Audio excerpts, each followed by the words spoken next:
살롱 부활절입니다. 정말 부활의 산 소망을 주신 하나님 아버지께 감사를 우리 모두 드리십시다. 네. 성령의 충만한 일계 속에서 우리에게 주어진 인생이 정말 주님의 동산임을 이렇게 깨닫기를 원합니다. 그리고 이 동산에 머무르면서 주님을 사모하는 마음과 정말 그 믿음이 우리 가운데 가득하시기를 바랍니다. 우리에게 주어진 소망을 끝까지 그래서 감내하며 지금 눈물로 뿌리는 씨앗이 훗날 정말 주님의 나라에서 기쁨으로 거두게 될 것을 저는 믿습니다. 지금 우리는 부활의 빛 가운데 이렇게 앉아 있습니다. 아무리 어둠이 짙다고 해도 아침 해가 떠오르면 해 아래 모든 것이 우리 눈 안에 다 들어옵니다. 안 그렇습니까? 온몸으로 온 세상의 생명을 그래서 맞이합니다. 부활의 주님은 온 세상에 비치고 생명이십니다. 주님의 부활은 제자들이 몸과 마음과 영으로 겪은 그러니까 능력이며 체험이라고 했습니다. 오늘 부활절에는 주님이 살아나셨습니다 라고 인사하며 같은 경험과 믿음을 가진 사람들이 정말 주님이 부활하셨습니다 라고 감격스럽게 화답하는 전통이 있습니다. 오늘 우리가 늦게 와서 서로 그런 것을 나누지 못해서 그랬죠. 부활은 우리의 삶 속에서 경험하고 연결하고 나눠야 할 생명의 그러니까 능력입니다. 예수님은 인류의 모든 사람의 내 죄가 아니라 우리 모든 사람의 죄를 위하여 십자가에서 돌아가셨습니다. 그러니까 인간으로서 가진 존중과 사랑의 감정을 이미 다 겪으시면서 그러나 죽음이 끝은 아닙니다. 예수님 무덤에서 나오심으로 부활의 증거를 여인들에게 그러니까 여자들에게 먼저 보이셨다고 했습니다. 부활하신 예수님은 제자들보다 먼저 갈릴리로 가시고 제자들을 만나실 것입니다. 여인들은 이런 가정을 모두 들었습니다. 예수님 안식 후 첫날에 무덤에서 나오심으로 부활하신 증거를 보이셨습니다. 우리가 가진 믿음이 진리이고 소망임을 어떻게 확인할 수 있을까요? 우리가 가진 믿음이 다른 종교나 이단 사이비와 다른 점은 무엇일까요?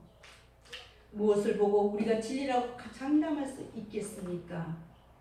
우리가 믿는 예수님이 우리의 구주이시고 영원히 살아계신 분이라고 믿는데 우리가 핍박자들 앞에서도 이 말을 할 수 있을까 말입니다. 교회의 역사상 수많은 사람이 순교하면서도 절대 놓지 않았던 진리가 무엇일까요? 그것은 바로 예수님의 부활입니다. 예수님은 그러니까 예수님의 부활은 학설이나 전승 혹은 그런 전설이 아닙니다. 예수님의 부활은 사실입니다. 우리는 예수님의 부활을 사실로 그래서 믿습니다. 바울은 예수님의 부활을 믿지 않는다면 하나님 앞에서 자기가 가진 그러니까 자기가 거짓 증인으로 발견될 것이라고 고린도전서 15장 5절에 말씀하고 있습니다. 만일 죽은 자가 다시 사는 것이 없으면 그리스도도 다시 사신 것이 없었을 터라고 고백을 합니다. 만약 우리가 예수님의 부활을 믿지 않고 신앙생활을 한다면 우리의 신앙은 알맹이 없는 쭉쟁이에 불과하다고들 그래서 말을 합니다. 부활은 다른 어느 종교에도 없습니다. 인생은 한 번 이렇게 살다가 죽으면 끝입니다. 천국이나 지옥을 말하며 착하게 살라고 강조를 하지만 부활이라는 소망을 전하는 종교는 없다는 것입니다. 우리는 그러니까 부활은 우리의 신앙 고백이고 우리 믿음의 핵심적인 내용입니다. 오늘 우리는 예수님이 부활하신 사건을 증명하는 성경의 그러니까 말씀을 보고 있습니다. 이 본문에는 실제로 일어나고 눈으로 보고 귀로 들은 사건이 기록되어 있습니다. 그러므로 예수님의 부활은 사실입니다. 오늘 부활의 증거, 부활의 기적, 오늘 말씀을 통해서 보겠습니다. 첫째로 여인들의 애타는 마음과 예수님, 합리적으로는 도저히 설명할 수도 없고 납득이 불가능한 그런 불가사의한 일을 믿는다는 것은 쉬운 일이 아닙니다. 여인들의 신앙과 헌신에 관해서는 많은 설명이 필요하지가 않습니다. 그들은 평소에는 주님과 그 제자들을 위해 자기들의 소유를 섬겼으며 자기들의 소유로 그러니까 있는 것으로 섬겼으며 주를 위해 철두철미하게 헌신적이었습니다. 그들의 이와 같은 헌신의 기초는 그러니까 사랑입니다. 그분께 대한 사랑이 없는 사람들에게서 이러한 헌신을 기대할 수가 없습니다. 안식 1일에 그러니까 지난 후 막달라 마리아와 야고보의 어머니 그리고 마리아 그리고 살로메가 예수의 시신에 바르기 위하여 사두었던 향품을 가지고 아침 일찍이 주님의 무덤을 찾아갔다고 했습니다. 그리고 그들은 그곳에서 최초로 예수님의 부활 소식을 접하게 되었습니다. 이에 대해 좀 더 살펴본 이와 같습니다. 요한복음을 보면 예수께서 장사되실 당시에 예수님의 상처를 닦아내기 위해서 니고데모라는 그런 많은 몰약과 그 니고데모라는 사람이 몰약과 피망 섞인 것을 가져왔었다고 요한복음 19장 39절에는 말씀하고 있습니다. 그런데 몰약과 피망 섞인 것을 100끝쯤 가지고 왔는지라고 했습니다. 딱 어느 정도까지 가져갔다고 기록이 되어 있습니다. 그러나 막달라 마리아를 의시한 그 선한 여자들은 그 정도까지는 생각하지 못하였습니다. 그렇다고 할지라도 그 여인들은 자신들이 할 수 있는 만큼 최선을 다해 향품을 준비하고 자신들의 존경을 표하기 위해 뒤늦게 그러니까 안식일 후 첫날에야 비로소 향품을 무덤으로 가져갔던 것입니다. 즉 그들은 자신들의 헌신의 모습을 다른 사람과 비교 이렇게 함으로써 부끄러워하거나 실망하는 오류를 범치 않았던 것입니다. 있는 그대로 이처럼 우리는 다른 사람들이 그리스도께 보이는 존경심과 우리의 헌신을 비교함으로써 우리가 정말 순수한 마음으로 그리스도를 존경하는 데 방해가 되도록 해서는 안 됩니다. 왜냐하면 하나님은 사람이 예물을 보듯이 그렇게 예물로 보이시지 않고 그런 예물로 보일 뿐만 아니라 하나님은 섬기는 데 있어서 물질을 많이 내고 적게 내는 것으로 그 사람을 평가하지는 않으시기 때문입니다. 누구든지 거룩한 열심을 가지고 부지런히 하나님을 위해 봉사한다면 하나님께서는 그들의 그러한 열정과 섬김을 기쁘게 받으실 것입니다. 마가복음 12장 41절 44절에는 가난한 가부는 두렵돈밖에 헌금할 수가 없었다고 했습니다. 그들은 아주 작은 것을 드렸다고 했습니다. 그러나 그것은 그 옆전의 생활비 전부를 그 여인의 생활비 전부를 드렸다고 표현하고 있습니다. 동전 2개가 주님의 눈에는 최상의 헌금인 것입니다. 주님은 이렇게 이 가부의 사정을 아시고 이 여인의 헌금을 가장 귀하게 보셨다고 했습니다. 주님께서는 양으로 비교하시지 않고 마음의 동기를 비교하셨던 것입니다. 하나님은 우리의 마음과 생각과 그래서 모든 행위를 보고 계십니다. 정직과 진실로 주님 앞에 나아가야 합니다. 그리고 그렇게 순수한 열심을 지닌 사람들은 또한 다른 사람들과 자신을 비교해서 위축되지 않고 그가 정말 주님을 위해 해야 할 일만을 충실히 시행할 수 있을 것입니다.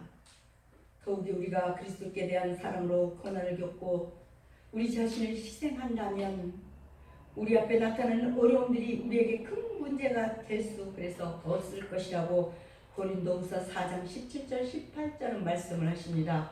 우리가 잠시 받는 현날 지금 한날에 경한 것이 지극히 크고 정말 우리 한날이 지극히 크고 영원한 영광에 중한 것을 우리에게 이루게 함이니 우리가 주목받는 것은 보이는 것이 아니요 보이지 않는 것은 잠깐이요 보이지 않는 것은 영원함이라고 말씀하고 있습니다. 우리는 그리스도의 새 언약 가운데 그러니까 새 언약 안에서 담대하게 주변이나 이런 환경을 의심하지 말고 그러니까 진리를 말할 수 있어야 합니다. 그리고 비록 우리의 노력이 성공적이지 못하다 할지라도 그리스도께서는 우리의 순수한 열심을 기쁜 마음으로 받아들이실 것입니다. 예수님이 십자가에서 돌아가셨습니다. 예수님이 돌아가신 날은 예비일, 곧 안식일의 바로 전날이었습니다. 예수님이 돌아가신 후에도 안식일은 예전과 같은 분위기였을까요?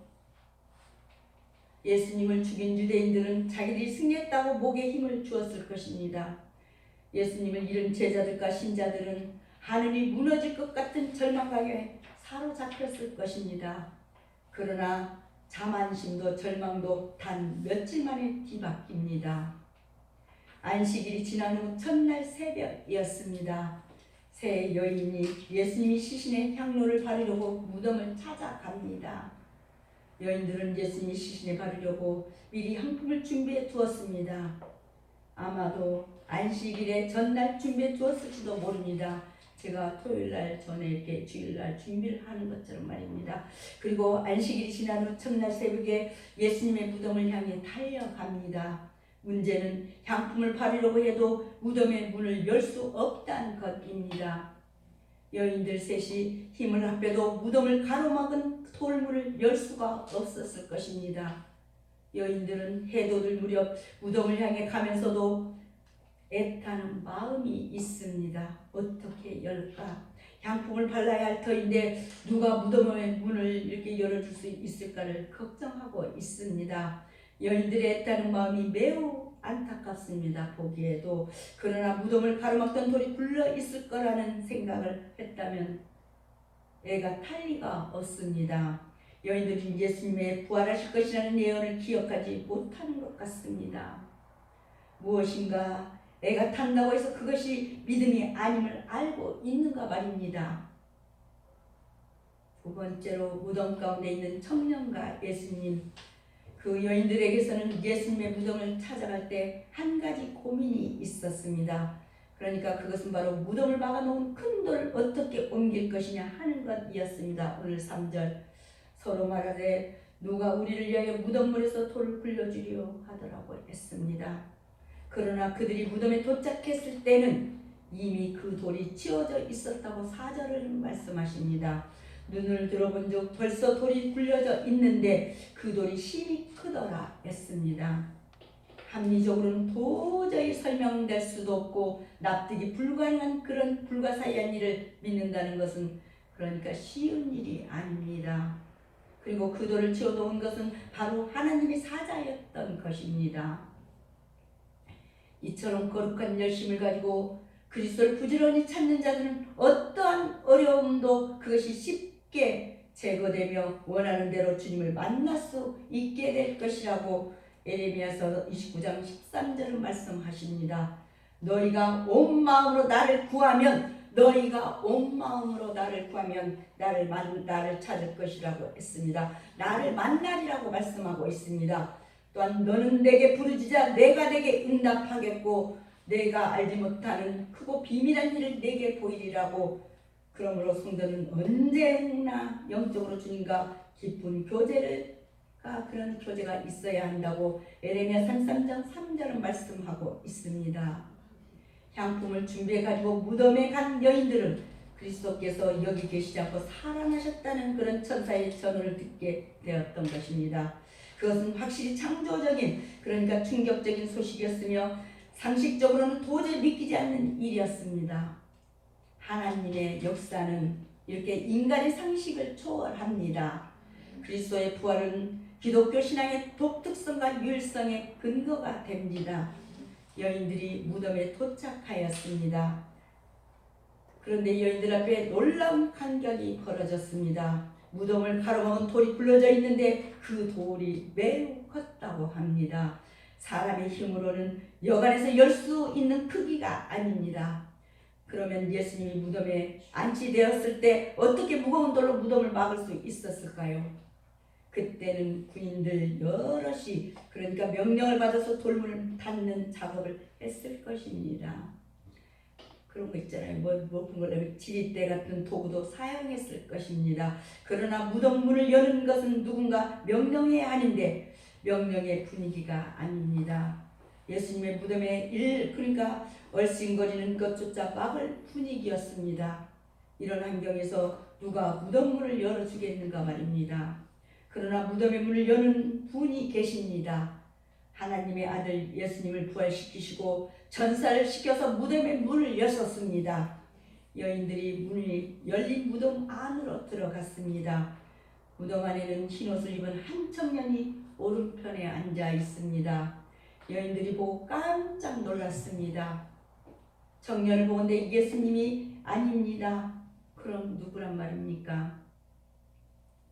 하나님은 무덤을 찾은 여인들에게 부활의 소식을 전하게 하시려고 이렇게 무덤 안에 한 청년을 놓으셨습니다. 마태복음에 의하면 주의 천사가 무덤에서 불러낸 돌 위에 앉아 있다고 했습니다. 이로 보건대 무덤 안에 주의 천사가 앉아 있습니다.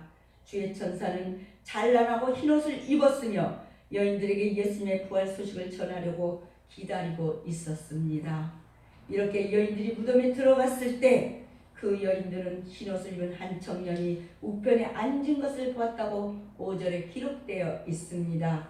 그 천사는 그들을 위로하며 십자가에 못 박히신 나사렛 예수께서 부활하셨음을 알려주었습니다. 6절. 그리고 그 증거로 그리스도의 부활 소식을 저에게 전해 주었을 때 그 여인들은 틀림없이 위로를 받았어야 했을 것입니다. 그러나 그들은 위로를 받기보다는 어떻게 했어요? 위로를 받기는커녕 오히려 심히 놀라며 두려워 떨었다고 오늘 8절에 말씀을 하십니다. 무덤에서 도망하고 무서워하여 아무에게 아무 말도 하지 못하더라 라고 기록하고 있습니다. 이처럼 우리에게 위로가 되어야 할 것이 우리의 어리석음으로 인해 우리를 두렵게 만들 때가 많이 있을 것입니다. 그 이유는 분명히 우리의 믿음의 부족 때문이 아닌가 싶습니다. 예수께 대한 온전한 사랑이 결여 때문일 것입니다. 그래서 요한일서 4장 18절에는 사랑 안에 두려움이 없고 온전한 사랑이 두려움을 내쫓나니 두려움에는 형벌이 있음이라. 두려워하는 자는 사랑 안에서 온전히 이루지 못하였느니라고 말씀하고 있습니다. 세 번째로 무덤 안에서 들린 말씀과 예수님, 천사가 전하는 부활 소식을 듣게 됩니다. 그 천사는 십자가에 못 박히신 나사렛 예수가 살아나셨고 여기 무덤에 계시지 않는다고 6절 말씀하고 있습니다. 즉 그리스도께서는 수치의 십자가에 달리셨지만 이제 영화롭게 되셨다는 것입니다. 이제 그분은 살아나셔서 무덤에 계시지 않습니다. 그분은 이제 다시 죽지 아니하시며 영원히 살아계시는 것입니다. 그러므로 비록 지금은 우리가 그분이 묻히셨던 빈 무덤만을 보고 있지만 장차 주님이 재림하실 때 우리는 부활하신 그리스도를 직접 만나게 될 것입니다. 주의 제자들은 그분으로부터 부활과 관련된 말씀들을 여러 번 들었음에도 그것이 사실로 나타났을 때 쉽게 받아들이지를 못했습니다. 우리는 믿음 없는 자가 아니라 믿는 자가 되도록 힘써야 합니다. 성경에 근거된 하나님의 모든 약속과 역사를 믿는 사람은 그래서 복이 있습니다. 하나님은 그런 믿음의 사람을 기뻐하신다고 히브리서 11장 6절은 말씀을 하십니다. 믿음이 없이는 하나님을 기쁘시게 하지 못하나니 하나님께 나아가는 자는 반드시 그가 계신 것과 또한 그가 자기를 찾는 자들에게 상 주시는 이심을 믿어야 할지니라고 말씀하고 있습니다. 보지 못하고 믿는 자들은 성령의 능력으로 믿게 된 자들이어서 더욱 복된 자들입니다. 여인들은 무덤이 열리고 청년이 앉아있는 것을 보고 솟아치게 놀랐습니다. 말이 놀란 것이지 몸이 거반 굳고 입이 얼어붙을 것입니다. 어안이 벙벙하여 무엇을 보았는지 분간이 안 나고 혼란스러울 것입니다. 예상치 못한 놀라운 일을 보면 누구든지 이렇게 될 수 있습니다. 무섭고 절망적인 일을 보아도 그럴 것이고 정말 매우 희망적인 일을 만나도 그럴 수가 있습니다. 여인들이 본 것은 매우 희망적인 일입니다. 그러나 당장에는 희망적이라고 생각하지 않습니다. 무덤에 있던 예수님이 어디로 갔는지만 궁금하고 예수님을 잃어버렸다는 절망감만 들 것입니다. 부활의 소식을 듣기 전에는 누구나 이처럼 절망적일 수가 있습니다. 그러나 부활의 소식은 절망을 단숨에 소망으로 바꿉니다. 무덤 안의 청년이 여인들에게 말했습니다. 6절과 7절의 말씀입니다. 놀라지 말라. 너희가 십자가에 못 박히신 나사렛 예수를 찾는구나. 그가 살아나시고 여기 계시지 아니하니라. 보라, 그를 두었던 곳이니라. 가서 그의 제자들과 베드로에게 이르기를 예수께서 너희보다 먼저 갈릴리로 가시나니 전에 너희에게 말씀하신 대로 너희가 거기서 배우리라 하라. 무덤 안에서는 예수님의 부활 소식이 들립니다. 예수님 말씀하신 대로 살아나시고 또 말씀하신 대로 제자들을 만날 것이라는 소리가 들립니다. 부활의 사실과 이렇게 희망을 전하는 소리입니다. 천사가 그 여인들에게 이르기를 가서 그의 제자들과 베드로에게 예수의 부활 소식을 전하고 예수께서 먼저 갈릴리로 가 계실 것이라고 말하라 했던 오늘 7절 말씀, 특히 여기서 부활의 그러니까 예수님의 부활 소식을 베드로에게 특별히 전하게 한 것은 너무나 잘 아시잖아요. 베드로가 예수 그리스도를 부인한 사건으로 슬픔에 잠겨 있었기 때문이라고 14장 66절 72절은 말씀을 하십니다. 그러므로 그리스도의 부활 소식이 곧바로 베드로에게 전해졌다면 베드로는 그 모든 슬픔을 벗어버리고 기뻐할 수 있었을 것입니다. 더구나 베드로는 그리스도를 부인한 후 곧바로 그 죄를 회개하였기 때문에 그 기쁨을 더욱 컸을 것입니다. 이처럼 그리스도께서는 진정으로 회개하는 사람을 기쁘게 찾아가시며 또 진정으로 회개한 사람은 그분을 기쁘게 영접하는 것이라고 시편 34절 8절은 말씀을 하십니다. 여호와는 마음이 상한 자를 가까이 하시고 중심으로 통회하는 자를 구원하시는도다고 말씀을 하십니다. 인간의 죄는 하나님이 용서하심으로써 원천적으로 해결될 수 있는 것입니다. 이사야 57장 15절에는 지극히 존귀하며 영원히 거하시며 거룩하다 이름하는 이가 이와 같이 말씀하시되 내가 높고 거룩한 곳에 있으며 또한 통회하고 마음이 겸손한 자와 함께 있나니 이는 겸손한 자의 입을 소생시키며 통회하는 자의 마음을 소생시키려 함이라고 말씀하고 있습니다. 오늘 부활의 증거, 부활의 기적, 마지막으로 몹시 놀라 떠는 여인들과 예수님. 여인들이 무덤 안에서 나오는 소리를 듣기는 했지만 그 소리가 바로 희망의 소리로 인식되지 않았습니다. 사람이 놀라고 처음 보는 일을 접하면 아무리 좋은 소식이라도 희망의 소리로 인지되지 않습니다. 오히려 두려워하고 무서워서 떨다가 정말 급하게 발걸음을 옮겨 도망할 것입니다. 예수님의 부활 소식은 믿어지지 않는 진리와 희망의 소식입니다. 사람의 이성으로 안 믿어지고 무서운 감정에 사로잡혀서도 안 믿어집니다. 그런데도 나중에 생각해보면 부활은 반드시 믿어야 할 내용입니다.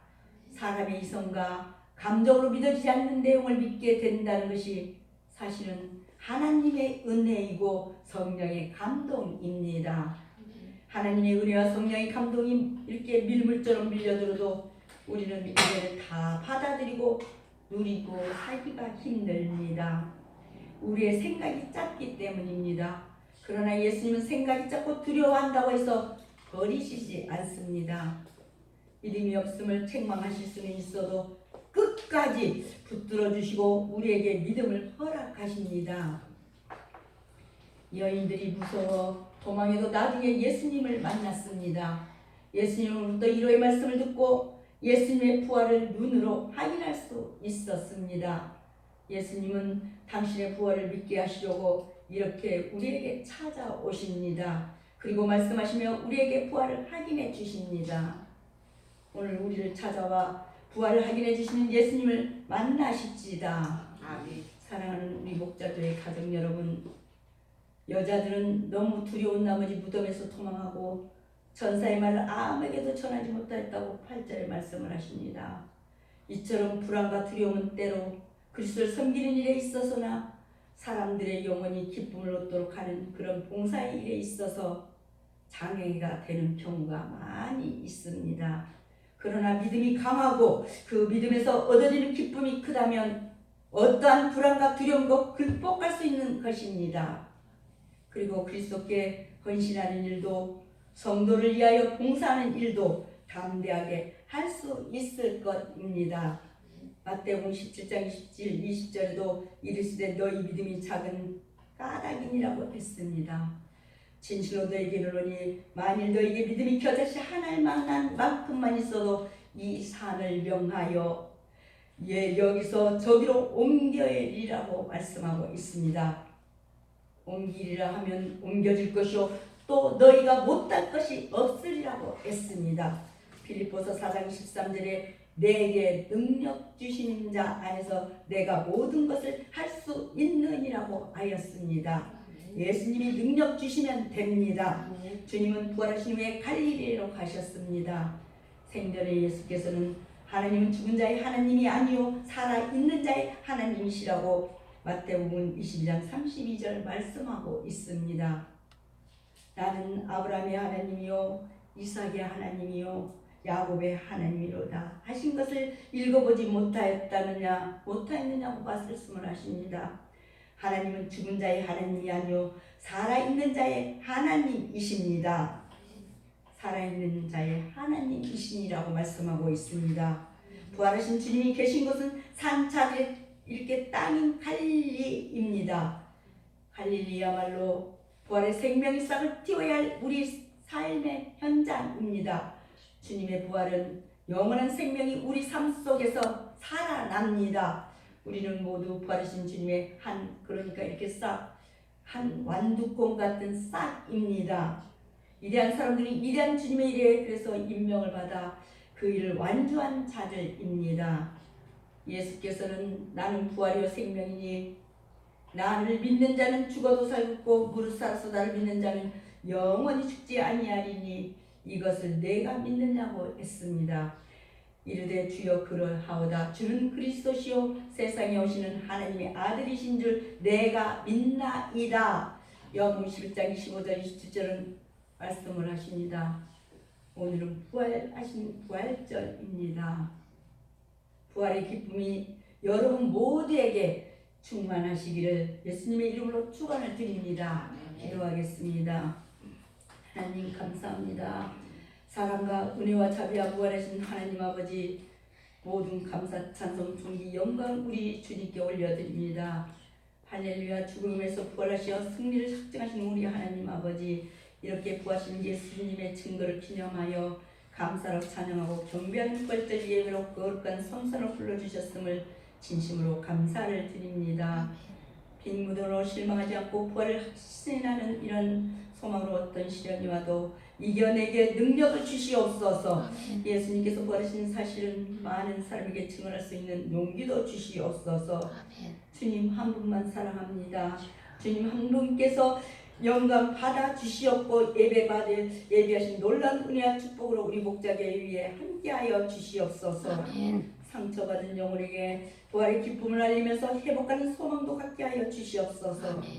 힘없고 약한 자들을 돕는 일에 헌신하는 교회가 되게 도와주시옵소서. 오늘도 이렇게 목자기를 위해 여기저기에서 마음 쓰는 충성하는 지체들이 아름다운 헌신은 정말 부활의 감격으로 이루받게 하여 주셨고 축복하여 주시기를 원하면서 예수님의 이름으로 감사하며 기도하옵나이다. 아멘. 아멘.